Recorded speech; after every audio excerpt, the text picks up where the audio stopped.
Hello student, कैसे हैं आप सभी। आशा करती हूँ आप सभी अच्छे होंगे। स्टूडेंट, इलेक्शन ड्यूटी की वजह से मैं बहुत बिजी चल रही थी। साथ ही साथ फिर मेरा अटैचमेंट दूसरे महाविद्यालय में हुआ। आज ही मैं वापस आई और आज ही मैंने आपके लिए एक प्रवास की वीडियो भी अपलोड की है। साथ ही साथ आज से मैं एक क्विज स्टार्ट करने जा रही हूँ। ये जो मेरे स्टूडेंट आगामी जेआरएफ के लिए फाइट करने जा रहे हैं और जो न्यू स्टूडेंट यूजीसी नेट का एग्जाम देने जा रहे हैं, उनके लिए ये बहुत फ्रूटफुल है। और बहुत मेहनत और प्रयासों से मैंने ये टेम्पलेट क्रिएट किया है अपना क्विज का। तो मुझे कमेंट बॉक्स में कमेंट भी करिएगा कि ये क्विज आप लोगों को कैसा लगा। और अभी क्विज मैंने जो स्टार्ट किया है, 10 क्वेश्चन से स्टार्ट किया है, लेकिन ये सब ऐसे सिलेक्टेड क्वेश्चन हैं जिनकी प्रबल संभावनाएं हैं कि ये सब आपकी आगामी यूजीसी नेट और सेट की परीक्षा में आएंगे।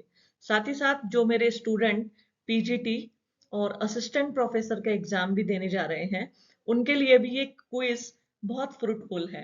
तो आपका फीडबैक देखिए, कई बच्चे कहते हैं मैडम आपकी फीस, आपका फीडबैक और आपके शब्द ही मेरी फीस है। तो इसलिए अपना फीडबैक जरूर दें। और इस क्विज के माध्यम से हाँ स्टूडेंट, हमारा फर्स्ट प्रश्न है। देखिए, जितने भी मैंने प्रश्न बनाए हैं, ये बहुत ही ज्यादा इंपॉर्टेंट है। आप इन सबको भी प्रायोरिटी के आधार पर अपनी परीक्षा के लिए तैयार कर लीजिएगा। जो हमारा फर्स्ट क्वेश्चन है, आप देख सकते हैं।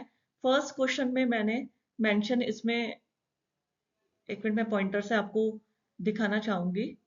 यह किसने कहा कि जाति भारतीय समाज में एक संस्थागत सामाजिक स्तरीकरण का निर्माण करता है, परंतु वर्ग से जुड़े सिद्धांत भी इसमें महत्वपूर्ण भूमिका होती है। ध्यान से सुनिए, फिर से रिपीट कर रही हूँ, जल्दी जल्दी से अपने आंसर डिसाइड कर लीजिए, फिर मैं इसके आंसर आपको बताऊंगी। ये किसने कहा कि जाति भारतीय समाज में एक संस्थागत सामाजिक स्तरीकरण का निर्माण करती है, परंतु वर्ग से जुड़े सिद्धांत की भी इसमें महत्वपूर्ण भूमिका होती है। ऑप्शन फर्स्ट है आंद्रे बतई, ऑप्शन सेकंड है योगेंद्र सिंह, ऑप्शन थर्ड है दीपांकर गुप्ता और ऑप्शन फोर है MSA राव। जल्दी जल्दी से अपने आंसर सेंड करिए। तो इसमें आंसर है, answer A, Andre बेतई।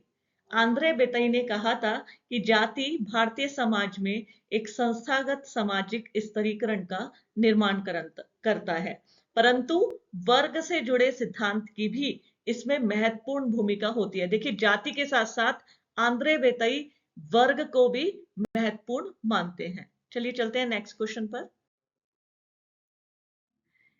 Student, next question है, समाजीकरण के संज्ञानात्मक विकास का सिद्धांत किसने प्रतिपादित किया है। देखिए, समाजीकरण आप सभी जानते हैं, सोशलाइजेशन, और सोशलाइजेशन में एक वो आता है संज्ञानात्मक विकास। यहां देख सकते हैं, संज्ञानात्मक विकास, इसका सिद्धांत किसने प्रतिपादित किया। कूले, पियाजे, फ्रॉयड या मार्क्स ने। जल्दी जल्दी अपना आंसर डिसाइड करिए।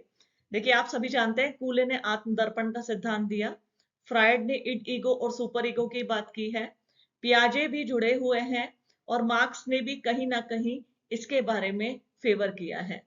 इसका राइट आंसर क्या होगा। इसका राइट आंसर है ऑप्शन बी, पियाजे। यहाँ इसको आप लोग करेक्ट कर लीजिएगा, ऑप्शन बी पियाजे इसका राइट आंसर है।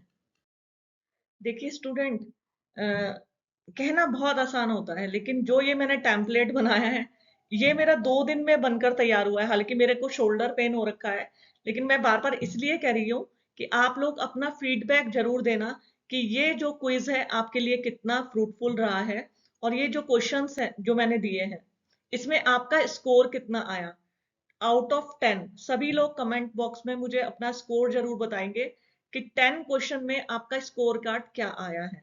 तो इसलिए अपना कमेंट जरूर कीजिएगा। नेक्स्ट क्वेश्चन, निम्नलिखित में से यह किसका कथन है कि स्तरीकरण किसी समाज की आवश्यकता हेतु सार्वभौमिक रूप से आवश्यक है, ताकि महत्वपूर्ण सामाजिक पदों को भरे जाने हेतु व्यक्ति को प्रेरित किया जा सके। देखिए, ध्यान दीजिएगा, स्तरीकरण की बात मार्क्स भी करते हैं, वेबर भी करते हैं, डेविस और मूर भी करते हैं, और लिप्सेट और बेंडिक ने भी की है। जल्दी से आप अपना आंसर बताइए कि किसने कहा था कि स्तरीकरण किसी समाज की आवश्यकता हेतु सार्वभौमिक रूप से आवश्यक है, ताकि महत्वपूर्ण सामाजिक पदों को भरे जाने हेतु व्यक्ति को प्रेरित किया जा सके?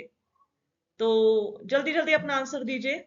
तो इसमें मैं आपको बताना चाहूंगी ऑप्शन सी, डेविस और मूर।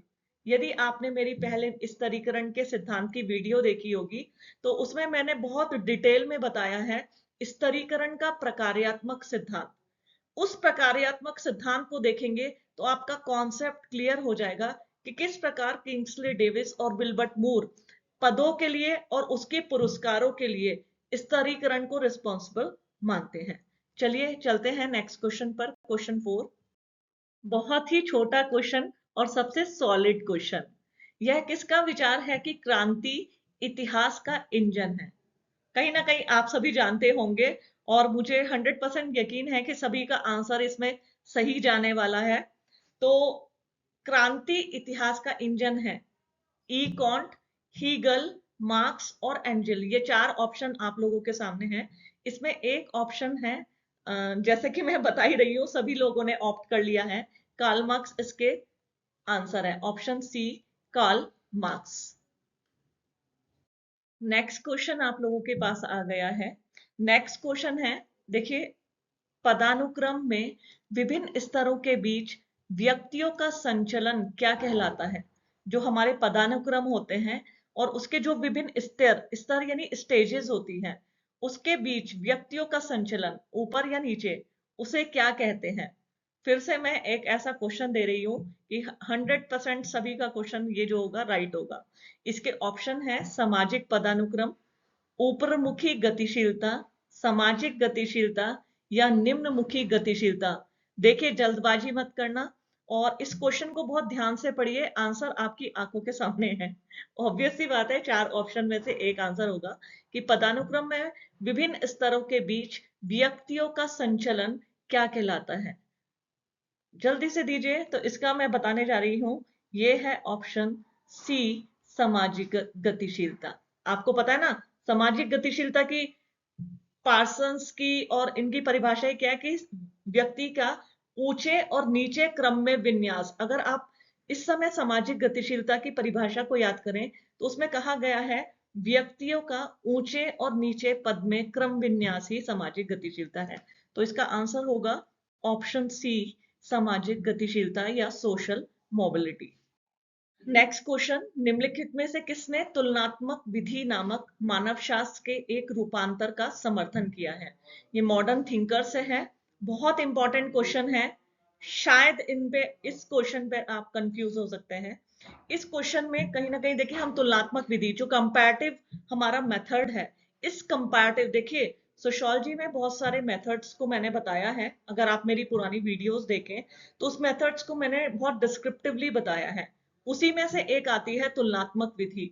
लेकिन यहाँ क्वेश्चन पूछा गया, देखिए तुलनात्मक विधि में अगर हम बात करें, अभी मैं इसको आंसर बताने के बाद करूंगी, आप बिल्कुल भी कंफ्यूज मत होना, इसमें मानव शास्त्र भी जुड़ा है। यहाँ आप देखिए, तुलनात्मक विधि मानव शास्त्र से एक रूपांतर का समर्थन किया है। किसने किया है? तो ये होगा आपका ऑप्शन सी, एफ बोआज ने। मुझे लग रहा था कई लोग दुर्खीम और ब्राउन को ऑप्ट करेंगे, क्योंकि कहीं ना कहीं हम लोग दुर्खीम की सुसाइड थ्योरी, आत्महत्या के सिद्धांत में कहीं ना कहीं कंपैरेटिव को ढूंढ लेते हैं, जबकि यहाँ मैंने मेंशन किया है तुलनात्मक विधि नामक मानव शास्त्र के एक रूपांतर का समर्थन किया है। तो वो किया है एफ बोयाज ने। स्टूडेंट, नेक्स्ट क्वेश्चन है, मैक्स वेबर के अनुसार सामाजिक विज्ञानों में निम्नलिखित में से कौन सा आवश्यक होना चाहिए? देखिए, सामाजिक विज्ञानों के बारे में ऑगस्ट कॉम्टे ने, मैक्स वेबर ने विस्तार से बताया है। और यदि अगर हम इसमें बात करें, आप लोग बहुत अच्छे से समझ गए होंगे, तो कहीं ना कहीं जो इसका आंसर है, और आंसर है ऑप्शन डी, मूल्य निर्णय। ऑप्शन डी इसका राइट आंसर है। सब लोग करेक्ट कर लीजिएगा और अपना स्कोर मुझे जरूर बताना मैसेज बॉक्स में कि इसका स्कोर आप लोगों का क्या आया है। समाजीकरण के बारे में अब हम फिर से आ गए हैं। मीट की कृति में संपूर्ण समुदाय की मनोवृत्ति अथवा किसी खेल में पूरी टीम की मनोवृत्ति को निम्न में से क्या पद कहा जाता है? यदि आपने मीड के समान सिद्धांत को पढ़ा हो तो आप इजिली इसका आंसर दे सकते हैं। तो मीड के जो समाजीकरण का सिद्धांत है, कहीं ना कहीं उसमें पूरी गहराई छुपी हुई है। जल्दी से आंसर दीजिए, फिर मैं इसका आंसर देती हूँ, फिर से रिपीट करती हूँ। मीट की कृति में संपूर्ण समुदाय की मनोवृत्ति अथवा किसी खेल में पूरी टीम की मनोवृत्ति को निम्न प्रकार से क्या पद कहा जाता है? तो इसका आंसर होगा ऑप्शन ए, सामान्यीकृत अन्य। मैंने अभी आपको हिंट भी दिया था और वो मेरे, जिसे कहते हैं ना, मुंह से निकलते निकलते बच गया। मीट का जो सामान्यीकृत अन्य का सिद्धांत है वही इसका आंसर है। नेक्स्ट क्वेश्चन आप लोगों के पास आ रहा है। यह किसका कथन है कि यद्यपि आर्थिक, सामाजिक और राजनीतिक स्तर, ध्यान से समझिएगा, यद्यपि आर्थिक, राजनीतिक और सामाजिक स्तर स्वतंत्र हैं, परंतु वे स्तरीकृत समाज में दिन प्रतिदिन के जीवन की स्थिति में एक दूसरे से क्या होते हैं? युक्त होते हैं, संधि युक्त होते हैं। मतलब कहने का मतलब जुड़े हुए होते हैं। जहां तक है सारे बच्चों का आंसर सही आएगा इसमें। ध्यान से फिर से रिपीट करिए। देखिए, हमेशा आंसर आप सही तभी दे सकते हैं जब आप क्वेश्चन को 2 से 3 बार पढ़ें। कभी भी एक बार क्वेश्चन को पढ़ के आंसर मत देना, गलत होने की प्रबल संभावनाएं रहती हैं। इसलिए फिर से रिपीट करती हूं कि आर्थिक, सामाजिक और राजनीतिक स्तर स्वतंत्र हैं, परंतु वे स्तरीकृत समाज में दिन प्रतिदिन के जीवन की स्थिति में एक दूसरे से संधि युक्त होते हैं। तो इसका आंसर मैं बताने जा रही हूं, option C, Max Weber. Write कर लीजिएगा सभी लोग अपना। Next question very important question आ रहा है। निम्नलिखित में से कौन सा ब्लूमर के प्रतीकात्मक अंतःक्रियावाद का एक मूलभूत सिद्धांत नहीं है? देखिए, अगर आपको इस बार जेआरएफ क्वालिफाई करना है तो जेआरएफ के लिए आपको इन मॉडर्न थिंकर्स की स्टेटमेंट को, मैं बार बार रिपीट कर रही हूं, स्टेटमेंट को बहुत विस्तार से पढ़ना होगा। तो हर्बर्ट ब्लूमर ने अपने जो प्रतीकात्मक अंतःक्रियावाद का सिद्धांत दिया था, तो उसमें कुछ स्टेटमेंट्स दी थी। जैसे मैं बता रही हूँ, मैंने ऑप्शन दिया है, सोचने की क्षमता का निर्माण सामाजिक अंतःक्रिया से होता है, मनुष्य के पास सोचने की क्षमता है जबकि निम्न कोटि के जानवर के पास यह क्षमता नहीं है। नेक्स्ट है, अर्थ तथा प्रतीक लोगों की भिन्न मानवीय कार्य अन्योन्य क्रिया सुनिश्चित पूर्वक करने की अनुमति करते हैं।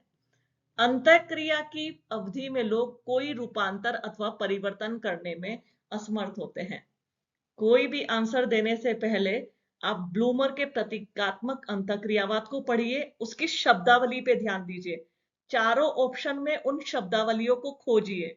इसका आंसर मैं बताने जा रही हूं। इसका आंसर है आंसर सी, अर्थ तथा प्रतीक।